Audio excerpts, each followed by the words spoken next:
자, 우리 서로 인사하며 축복하실까요? 이렇게 인사하시죠. 축복합니다. 축복합니다. 축복합니다. 네, 축복합니다. 네, 2층에 계신 분들 축복합니다. 오늘도 귀한 자리를 기억하고 주님 전에 나오신 모든 주의 종들에게 그리스도의 넘치는 은혜와 평강이 함께 하시기를 주님의 이름으로 축원합니다. 우리는 우리를 사람이라고 부르죠. 영어에서는 person 또는 human 그렇게 부르죠. 중국어로는 옌 그렇게 부르는 모양이에요.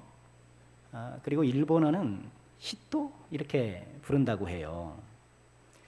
사람을 일컫는 단어는 나라마다 다릅니다만 사람을 일컫는 학명은 전 세계 공통입니다. 그 학명이 뭔가요? 호모 사피엔스라는 이름이에요. 호모는 사람이라는 뜻이고요. 사피엔스는 슬기로운 뜻. 그러니 슬기로운 사람이라는 거예요. 이 지구상에 사는 모든 사람들이 호모 사피엔스예요.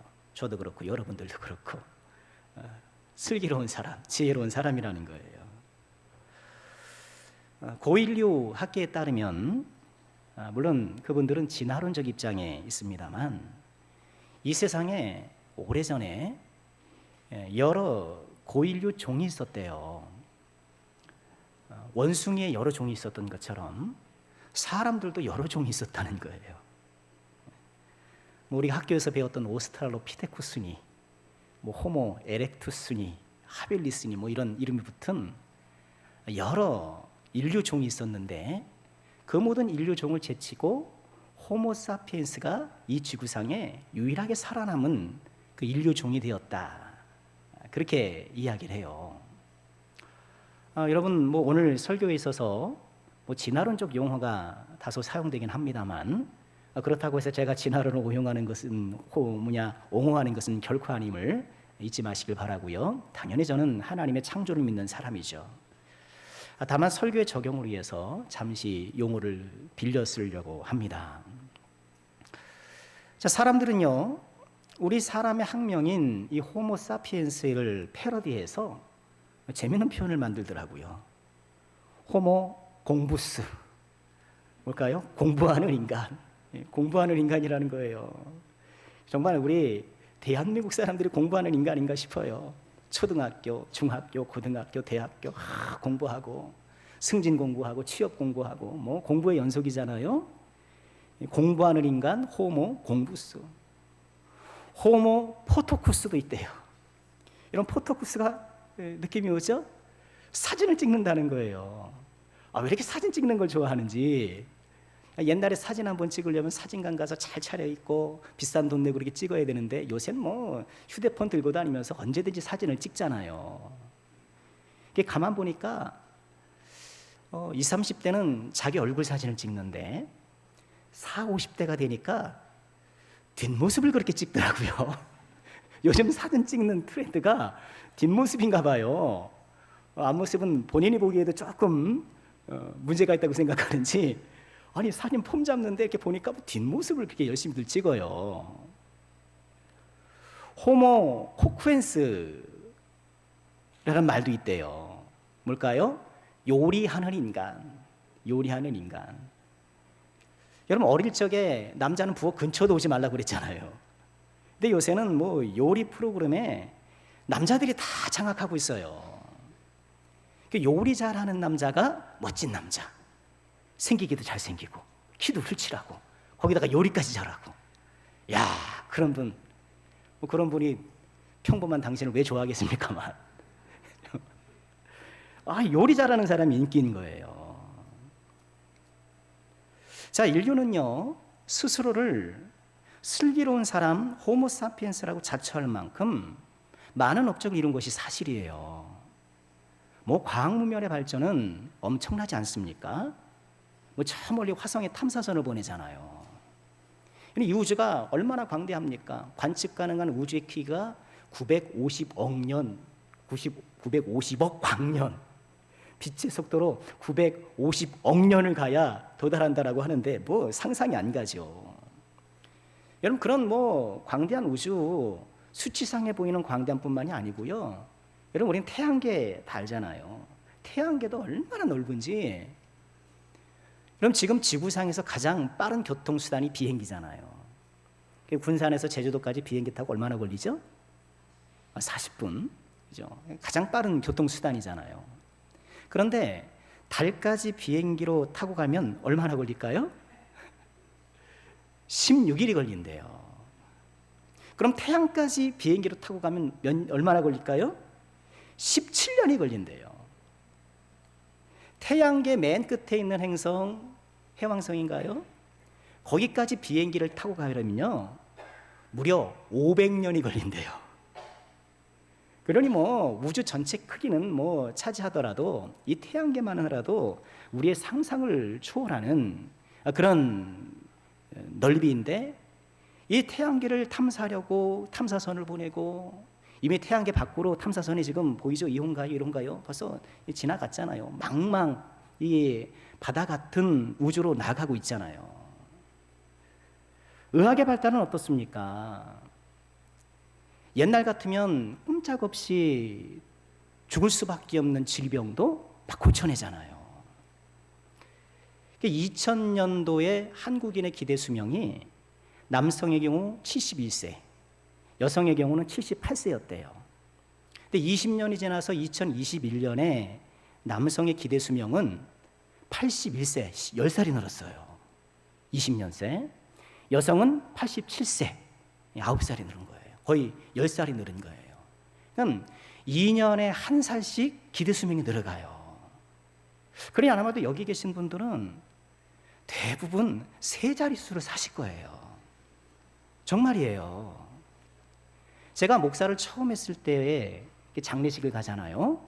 그럼 돌아가신 분이 연세가 어떻게 되셨는지 궁금하잖아요. 90세가 넘으셨다면 깜짝 놀랐어요. 야, 90세요? 어우, 장수하셨네요. 그랬어요. 근데 지금 장례식, 우리 교회도 몇 차례 이렇게 장례식을 쭉 보면은요, 다 94, 5, 6 그쯤 돼요. 90세를 훌쩍 넘으셔서 94, 5, 6세 그 이상 되는 분들이 질비해요. 그러니 한 10년 지나고 20년 지나면 정말 말 그대로 100세 시대가 열릴 거예요. 좋으세요? 걱정되세요? 너무 걱정하지 마세요. 그때 되면 또 질 좋은 100세 시대를 또 살 수 있는 방법들이 나올 거예요. 이렇게 호모사피엔스가 여러 방면에 있어서 그 지혜를 발휘해서 탁월한 업적을 남기는 것도 사실입니다만, 그래서 이 지구를 다스리고 있는, 사실상 이 지구를 다스리고 있는 종이 누군가요? 호모사피엔스잖아요. 인간들이잖아요. 이렇게 스스로 슬기롭다라고 자처하지만 가만히 들여다보고 우리의 신앙의 눈으로 영적으로 들여다보면 호모사피엔스가 아니라 호모 인사피엔스. 여러분, 인이라는 것은 이제 반대를 뜻하거든요. 호모 인사피엔스가 아닌가, 저는 그렇게 좀 묵상을 해봤어요. 온갖 똑똑한 척은 다 하고 또 나름의 그런 업적을 남기기는 했으나, 결정적으로 이 시대의 호모사피엔스의 실수는 무엇인가요? 하나님이 없다 하는 거예요. 시편 14편 1절에 이렇게 말씀을 하시죠. 어리석은 자는 그 마음에 이르기를 하나님이 없다 하는도다.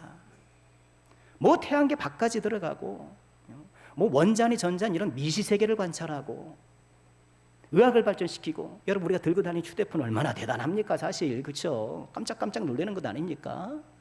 이런 문명기술을 자랑하지만 결정적으로 이 시대의 호모사피엔스들은 하나님을 부정하는 사람들, 어디를 봐도 하나님을 인정하지 않아요. 여러분 대한민국을 보세요. 정치, 경제, 사회, 문화, 그 어느 곳에 하나님이 있는가? 지난 시간에도 잠시 말씀드렸습니다만 이 시대는 탈기독교화가 가속화되는, 탈교회화가 가속화되는 시대예요. 교회 안 다닌다는 거예요. 시대에 뒤떨어진다는 거예요. 말도 안 된다는 거예요.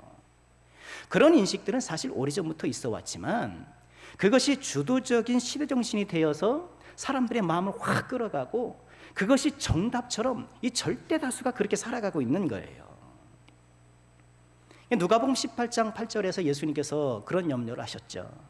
인자가 올 때에 세상에서 믿음을 보겠느냐? 인자가 올 때 세상에서 믿음을 보겠느냐? 예수님의 이 우려가 이미 현실이 되어 가고 있고 믿음의 사람들이 점점 희귀해져 가고 있는가?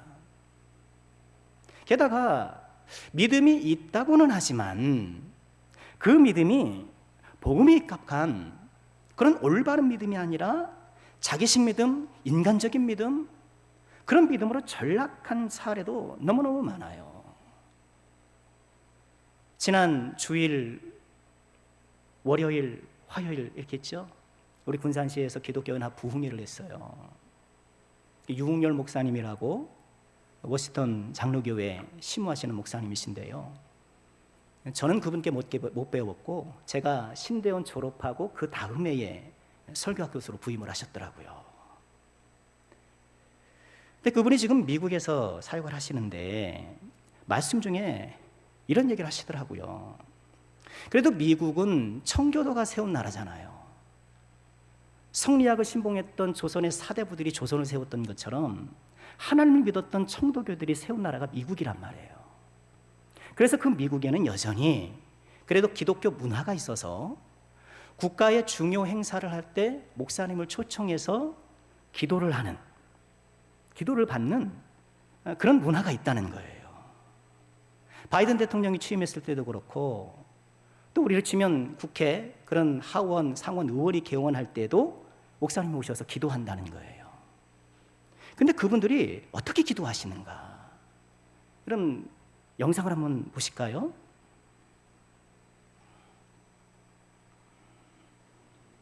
We pray for divine favor upon our president, Joseph R. Biden, and our First Lady, Dr. Jill Biden, and their family.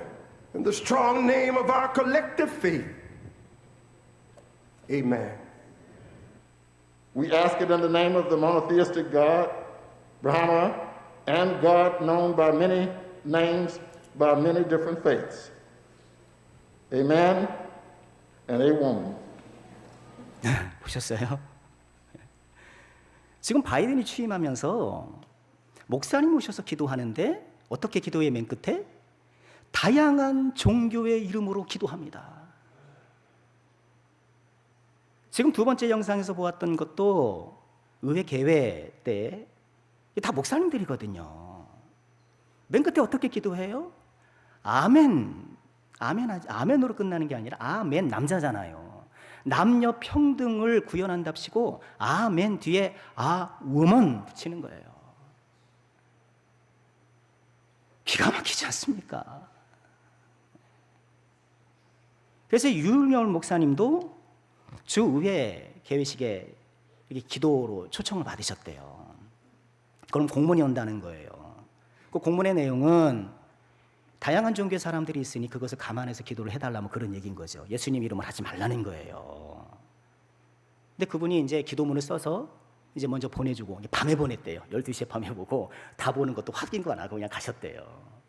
가셔서 당연히 예수님의 이름으로 기도한 거예요. 예수님의 이름으로 다 기도했더니 그러고 나서 곳곳에서 전화와 이메일이 빗발치더라는 거예요. 그 내용인즉 예수님의 이름으로 기도해 주셔서 너무너무 고맙습니다. 예수님의 이름으로 기도해 주셔서 너무너무 고맙습니다. 그러면서 목사님이 하시는 말이 목사가 예수님의 이름으로 기도하니까 칭찬받는 시대가 되었습니다. 개탄하는 거예요. 여러분 이것은 미국만의 일이 아니라는 거예요. 지금 호모사피엔스가 지배하고 있는 이 시대에 믿음의 현주소이고 실상이라는 거예요. 이렇게 호모사피엔스라고 자처하지만 실상은 호모 인사피엔스에 불과한 하나님을 부정하는 이 악한 시대에 정말 우리에게 하나님에게 필요한 새로운 인류가 출현해야 되는 것이 아닐까. 새로운 인류가 좀 나와야 돼요. 그 새로운 인류를 일컬어서 오늘 설교의 제목처럼 저는 호모 피데라고 이름을 붙여봤어요. 호모는 사람이란 뜻, 피데는 믿음이라는 뜻이에요. 호모 사피엔스가 지배하고 있는 이 시대에 정말 호모 피데, 이 믿음의 사람들이 절실한 시대가 아닌가. 바로 원하는 것은 우리 사랑하는 남성께 모든 권속들, 나도 모르는 사이 우리는 그냥 먹고 살고 이렇게 뭐 하면서 지금 저쪽에서는 이렇게 믿음이 무너지고 이렇게 교회가 무너지는 이 안타까운 시대에 저와 여러분은 정말 믿음의 사람, 호모 피데가 되기를 정말 다짐하고, 그래서 이 시대를 정복해 나가는 호모 피데, 진정한 호모 사피엔스가 되기를 소망하는 저와 여러분이 될 수 있기를 주 이름으로 축원합니다. 그러면 호모 피데의 특징은 무엇일까요?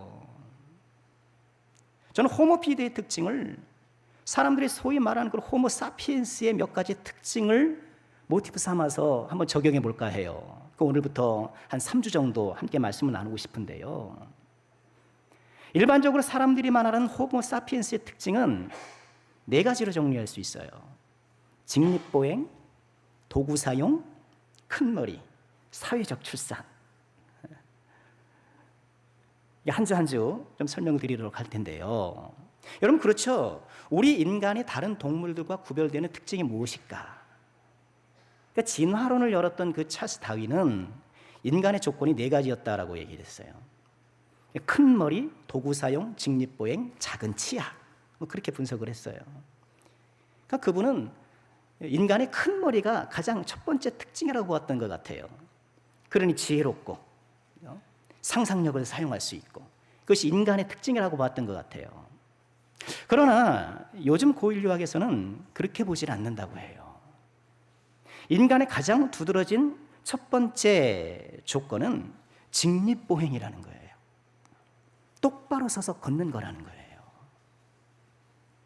직립보행을 하니까 두 손이 자유로워지고, 두 손이 자유로워지다 보니까 도구를 만들어 사용하고, 도구를 만들어 사용하다 보니까 어때요? 점점점 두뇌가 크더라. 뭐 그렇게 보는 것 같아요. 뭐 정말 그런지는 저는 잘 알 수 없어요. 그러나 호모 사피엔스의 특징이 직립보행인 것처럼 우리 믿음의 사람 호모 피데의 특징도 직립보행이에요. 여러분, 직립보행을 성경적 용어로 바꾸어 표현하면 무엇이 될 수 있을까요? 일어나 걸으라는 거예요. 일어나 걷는가. 우리는 호모 사피엔스가 호모 인사피엔스로 살아가는 이 하나님을 떠난 이 시대에 우리는 어떻게 믿음의 사람이 될 수 있을까? 그 첫 번째 조건이 직립보행, 영적인 일어나 걷는 것이라는 거예요. 성경에서 일어나다라는 이 동사는요, 매우 의미 있는 표현이에요.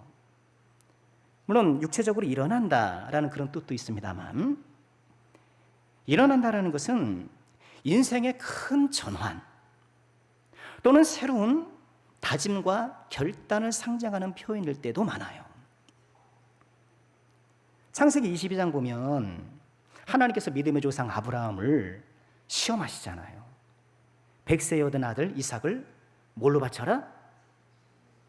뭘로 바쳐라? 번제로 바쳐라. 아니 뭐 깜짝 놀랐지 않겠습니까? 이게 느닷없이 하나님께서 이런 요청을 하시나, 요구를 하시나, 명령을 하시나. 창세기 22장 3절에 보면 아브라함이 아침에 일찍이 일어나 출발해요. 여기 일찍 일어났다는 것은 그저 잠자리에서 일찍 일어났다 이것만이 아니죠. 하나님께 받은 그 명령, 다소 이해할 수 없고 좀 명쾌하게 설득이 안 되는 그 명령이지만 이제 하나님께 헌신과 충성하기로 다짐했다라는 거예요. 그 일어났다라는 것은 그런 의미가 있는 거예요. 야곱의 경우도 볼까요? 잘 아시는 대로 야곱이 외삼촌 라반의 집에서 20년을 지내잖아요. 그리고 고향 가나안으로 돌아오는데 가나안에서 가장 큰 문제는 뭔가요? 형 에서란 말이에요. 형 속이고 갔잖아요. 그런데 이 에서 형이 400명의 장정을 이끌고 다가오는 것 아닙니까? 다급해진 이 야곱이 야복강가에서 그냥 천사를 부여잡고 야복강에 기도를 하잖아요. 그래서인가 이제 하나님께서 역사해 주셔서 에사오하고 극적으로 화해하잖아요. 그런 야곱이 외삼촌 집으로 그 하란으로 가기 전 하나님과 약속했던 베들로 가야 되는데, 그만 모든 문제가 해결되니까 세겜이라는 곳에 안주하고 말아요. 근데 그 세겜에서 큰 사건이 벌어지죠. 야곱의 딸 디나가 세겜 주장 하물의 집에 놀러 갔다가 그만 성폭행을 당하는 거예요. 여동생이 그렇게 성폭행 당하니까 시므온과 레이가 오빠들이 화가 난 거예요. 그 세겜족들과 타협하는 그런 자세를 취하면서 너희들 할례를 다 받으면 우리가 결혼할게 이러는 거예요. 그리고 할례를 받고 사람들이 움직이지 못하니까 시므온과 레이가 남자들을 다 죽인 거예요. 그런 자신의 분노를 해결하려고 할례를 팔아먹는 거예요. 요즘으로 치면 예배드리라고 교회 다 모아놓고 예배로 교회 모아놓고 예배당에서 사람 죽이는 거예요. 하나님과 거룩한 언약의 수단인 할례를 팔아서 자신들의 분노를 막 쏟아내는 거예요. 살인마가 된 거죠. 이 동생이 그런 일을 당한 것은 너무너무 안타까운 일이죠. 그렇다고 한 일족을 다 그렇게 찍어서 몰살을 시키는 것은 정당한가? 두 아들이 살인마가 되고 말았던 거예요. 그제서야 야곱이 모든 식솔들에게 이렇게 얘기해요. 창세기 35장 3절이에요. 우리가 일어나 어디로 가자? 베델로 가자. 일어나 베델로 가자. 지금 세겜이라는 곳에 안주해서 이만하면 됐다, 여기서 이만하면 이렇게 살만하다라고 거기 안주하려고 했는데 이제 정신을 차려보니 아닌 거예요. 내가 일어나 이제 베델로 가야겠다. 여러분, 일어나다라는 것은 이처럼 인생의 전환, 하나님을 향한 나의 헌신과 다짐을 새롭게 하는 것, 여러분 그것이 일어나는 것이고, 여러분 호모 피데의 삶, 믿음의 사람의 시작은 이처럼 일어나는 것에서 시작하는 거예요. 여러분 지금 어떤 상황이 있습니까? 저 여러분 우리 모두는 한 사람도 예외 없이 좀 일어나야 될 사람들이에요. 오늘 말씀에서도 우리는 영적 집립보행에 성공한 한 사람을 만나게 돼요. 성전 미문 문턱에 앉아 나면서부터 걷지 못한 이 한 사람, 우리가 만나게 되는 것이죠. 자, 오늘 말씀 볼까요? 오늘 말씀은요, 이 사람의 상태에 대해서 비교적 자세히 전해줘요. 나면서 못 걷게 된 일을 사람들이 매겨 오니, 2절이죠. 나면서 못 걷게 됐다는 거예요. 나면서부터 못 걷게 됐다는 것은요, 스스로 일어설 힘이 없다는 거예요. 여러분, 우리가 일어나 걷는 영적인 직립보행의 호모 피데가 되려면요, 나 스스로 일어설 수 없다라는 것을 인정해야 돼요. 나 스스로 일어설 수가 없어요. 나의 죄악의 상태에서, 나의 무능의 상태에서 누군가의 도움이 절실한 것이 바로 우리들이라는 거예요. 이런 누군가의 도움이 나에게 다가오는 것을 우리 기독교는 은혜라고 불러요. 우리는 정말 은혜가 필요한 사람이에요. 은혜가 필요한 사람. 호모피데는 은혜 의존적 삶을 사는 사람이라는 거예요. 난 좀 뭘 의존하며 살아가는가? 우리는 은혜가 필요한 사람들이에요. 세상 사람들은 물질을 의존하고 알량한 자기 기술과 학업과 학력과 그런 경험을 의지하고 자기 능력으로 의존하지만, 호모피데는 은혜 의존적 삶을 살아가는 사람. 우리는 은혜로 구원받고 은혜로 우리는 하루하루를 살아가고 우리는 은혜 의존적 존재예요. 그래서 우리는 늘 은혜 받기를 사모해야 돼요.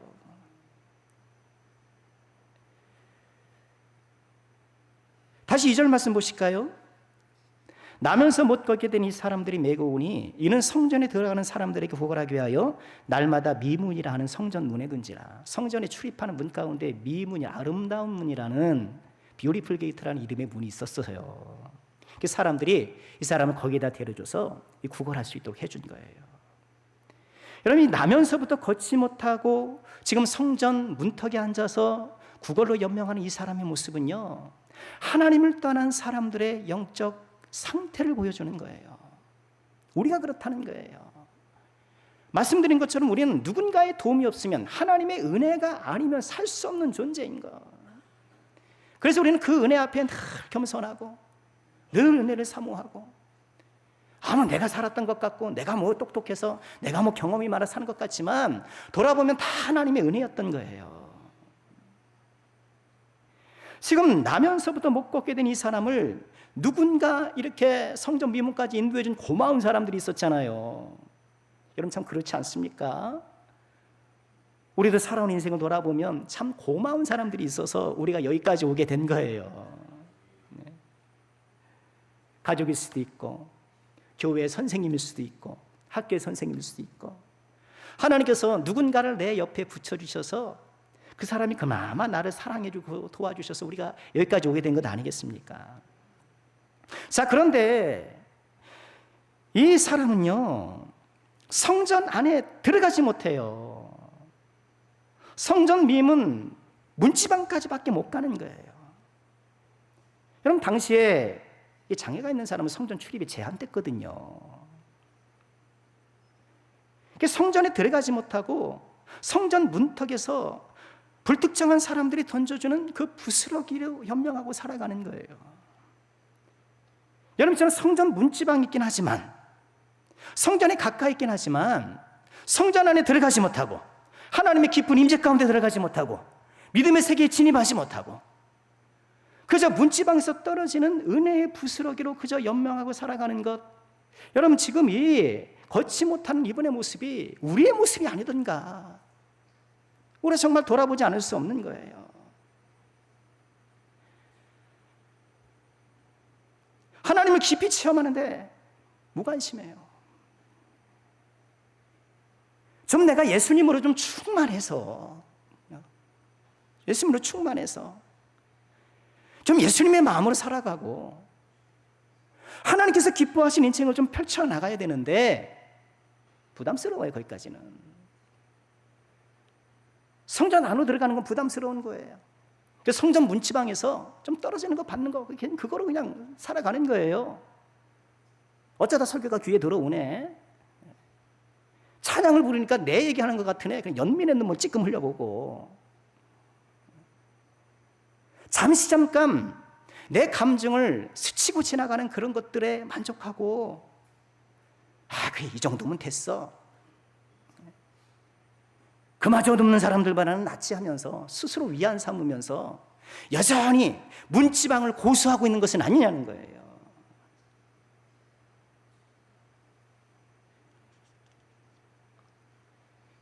이런 사람에게 누가 다가갑니까? 베드로와 요한이 다가가는 거예요. 또 뭘 좀 줄까 바라봤겠죠. 베드로가 성령에 충만해서 뭐라고 그럽니까? 6절 말씀 보실까요? 베드로가 이르되 은과 금은 내게 없거니와 내게 있는 것으로 내게 주니 나사렛 예수 그리스도 이름으로 일어나 걸으라. 이제 그 문지방에 얽혀 앉아서 은혜의 부스러기 받는 것으로 만족하지 말고 예수 이름으로, 나사렛 예수 이름으로 일어나서 걸으라는 거예요. 베드로의 입술을 통해서 이 걷지 못하는 자에게 주신 말씀이 오늘을 살아가는 저와 여러분들에게 주시는 하나님의 말씀이 아닐까요? 일어나 걸으라, 일어나 걸으라. 그러자 어떤 일이 벌어집니까? 7절 말씀 보실까요? 오른손을 잡아 일으키니 발과 발목이 곧 힘을 얻고 뛰어 서서 걸으며 그들과 함께 성전으로 들어가면서 걷기도 하고 뛰기도 하며 하나님을 찬송하니. 할렐루야. 이 걷지 못한 분이, 나면서부터 걷지 못했던 이 절대불능의 사람이 나사렛 예수의 이름으로 걷게 된 거예요. 문지방을 딛고 일어나서 성전 안으로 뛰어들어가는 거예요. 하나님의 존재 앞에 나아가는 거예요. 하나님을 찬송하고 걷기도 하며 뛰기도 하면서 믿음의 세계에 진입하였고 하나님의 영광으로 충만한 전혀 새로운 삶을 시작하고 있는 거예요. 성령으로 충만해서 정말 그렇게 하나님 앞에 찬송했던 때가 언제입니까? 정말 그렇게 기도에 사로잡혀서 하나님과 깊은 교제에 기도를 나눠본 제가 언제예요?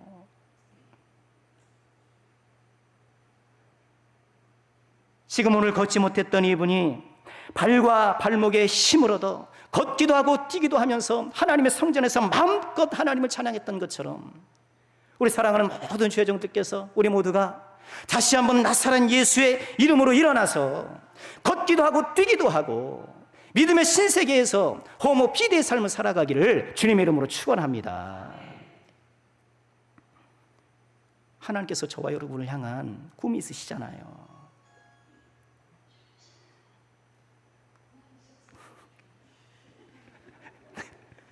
아주 친절하시네요. 저와 여러분을 향한 하나님의 소망이 무엇일까? 이사야 49장 6절에 보니까 이런 말씀을 하셔요. 그가 이르시되 내가 나의 종이 되어 야곱의 지파들을 일으키며 이스라엘 중에 보존된 자를 도르게 할 것은 매우 쉬운 일이라. 내가 또 너를 이방의 빛으로 삼아 나의 구원을 베풀어 땅 끝까지 이르게 하리라. 저와 여러분을 이방의 빛으로 삼기 원하신다는 거예요. 그저 내가 돈 벌고 먹고 살고 자식 키우고 훌륭하죠, 필요하죠.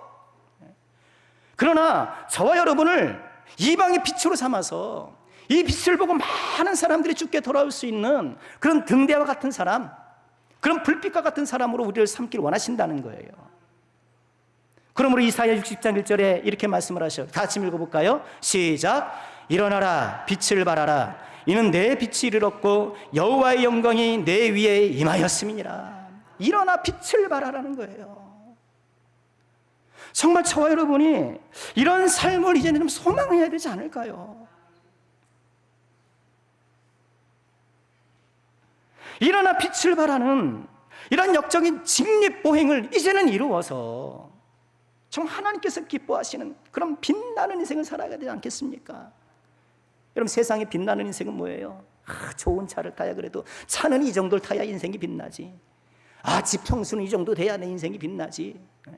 내가 이 정도 악어 가방은 매야 내가 이 정도 가방은 매야 내가 인생이 빛나지. 천만에요.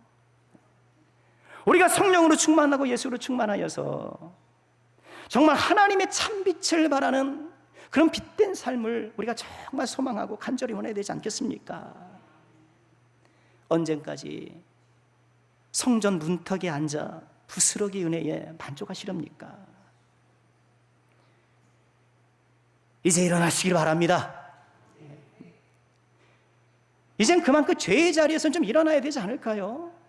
언제까지 하나님과 세상을 겸하여 섬기는 그런 양다리 신앙을 살아갈 거예요. 이제는 정말 내가 하나님께 나 인생을 바치겠습니다. 내가 주님 뜻대로 살겠습니다. 확실하게 결단하고 끊을 거 끊고 버릴 거 버리고 이제는 온전하게 하나님을 섬겨야 되지 않겠습니까? 이제 그만 상처의 자리에서 좀 일어나야 되지 않을까요? 네. 여러분의 상처를 가볍게 하고 싶은 생각이 추호도 없음을. 그러나 언제까지 나에게 상처 준 사람 원망하고 한탄하면서 그렇게 영혼의 감옥에 갇힌 새 세월 허송할 거냐는 거예요. 그 영혼의 감옥에서 좀 나와서 좀 힘있게 뻗어나가는 인생을 살아야 되지 않겠습니까? 언제까지 실망과 분노의 자리에 주저앉아 있을 것입니까? 여러분, 실망할 때가 얼마나 많아요. 이제 가을이 돼서 뭐 추수의 계절이니 어떻다고 하는데 뭐 말이 좋아 추수의 계절이지. 뭐 돌아보면 내 인생 뭐 특별히 뭐 건진 것도 없고 뭐 구한 것도 없는 것 같고 작년이나 올해나 별로 나아진 것도 없는 것 같고 경제적으로 핀 것 같지도 않고 시간이 가면 갈수록 내 인생이 활짝 피기보다는 오히려 쪼그라드는 것 같고 그렇게 느낄 때가 있지 않나요? 언제까지 내가 실망과 분노에 사로잡혀서 세월 허송할 거냐는 거예요. 주께서 살아계시고 여러분의 모든 삶을 친히 인도해 주신 줄 믿으시길 바랍니다. 선한 목자가 아직도 살아서 역사하시는 줄 믿으시고 간혹 어렵고 힘들고 가는 길이 덜컹덜컹거리더라도 이 길의 끝에서 내가 주님을 만남을 기억하시고 믿음으로 승리하시길 주 이름으로 축원합니다. 이제 그만 믿음 신용하는 삶에서 좀 일어나야 되지 않을까요? 믿음 신용하는 삶. 그럼 그게 뭔가요? 평상시에는 믿음 생활을 너무너무 잘해요. 예배도 잘하고 기도도 잘하고 봉사도 잘하고 평상시에는 너무너무 잘해.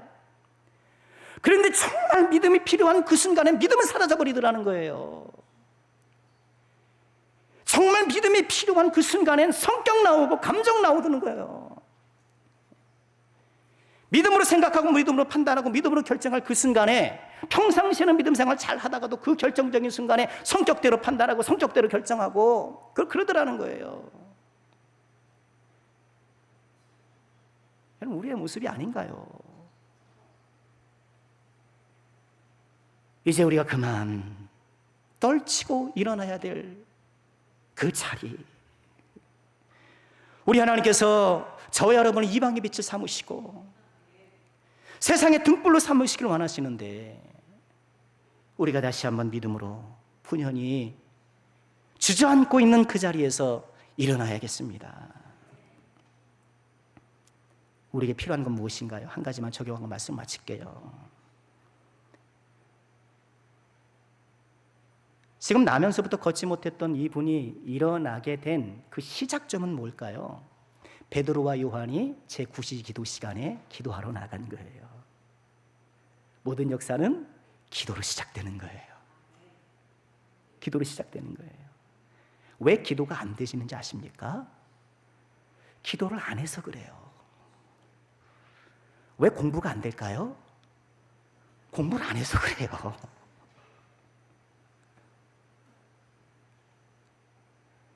기도와 더불어서 또 중요한 게 있어요.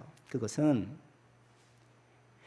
내가 일어나야 한다라는 그런 절박한 갈망이에요.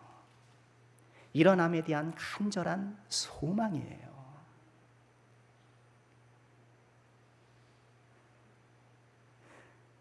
하나님과 세상을 겸하여 섬기는 이 자리에서 이제 정말 일어나고 싶다. 내가 더 이상 이렇게 인생을 허비할 수는 없다. 시간이 지나고 이제 주님 만날 날이 하나하나 하루하루 더 다가오는데 내가 더 이상 이렇게 살 수 없다라는 생각을 갖고 정말 이제 내가 주님을 위해서 살아야지. 하나님께서 기뻐하신 뜻을 위해서 살아가야지. 예수 닮은 삶을 살아가야지. 참 믿음의 삶을 살아가야지 하는 그런 간절한 소망이 우리 가운데 일어나야 되는 거예요. 누가복음 18장에 예수님이 여리고를 가시는데 그 여리고에는 보지 못하는 분이 계셨어요. 예수님 오시니까 사람들이 막 웅성웅성하고 소란했지 않겠습니까? 무슨 일이요? 나사렛 예수요. 그랬더니 이분이 어떻게 합니까? 다윗의 자손 예수여, 나를 불쌍히 여겨주십시오. 나를 불쌍히. 보이지 않는데 막 소리친 거예요. 주변 사람들이 막 주저앉히는 거예요. 뭐 하는 거야 지금? 어디서 감히? 그런데 불구하고 다윗의 자손 예수여, 나를 불쌍히 여기서 불쌍히 여기셔서 예수님께서 그에게 다가가셔요. 내게 무엇을 하여 주기를 원하느냐? 이르되 주여, 보기를 원합니다. 보기를 원합니다. 주님, 저는 정말 보고 싶습니다.